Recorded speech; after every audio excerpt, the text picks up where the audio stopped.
Re-release na tayong kotse ngayon, tapos na yung mga naunang batch. Ito yung mga nagdala lang, di sa atin galing itong mga kotseng to. So, mga follower natin itong mga to. Ito na yung isa, sila sir, nababa na yung... Dapat mas malamig na yung aircon nito. Talaga ang pre yun?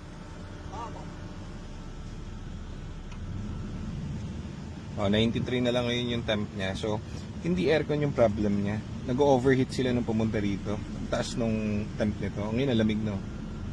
'Di ba? Tapos yung temp niya stable na ng 93 Ilang temp na ito kanina? 103. Tapos umangat yung kulat. So 103 to, tapos maangat yung coolant. So ginawa lang natin dito is radiator, tapos ang tawag dito, tangke lang. Tangke ng tubig. Yun lang. Tapos dagdagan natin yung freon kasi mainit eh. Yan, lamig. Okay na to. Ipalabas mo kay freshness na yun, yung blue. Tawagin mo sa freshness para malabas yung... Ano ba yung sir? Ito? Saan yung... ito. Paano yan? Paano ilalabas yung kay sir? Lalabas ko na rin na ito po, sir. Ito. Kaya hindi pa naka-program.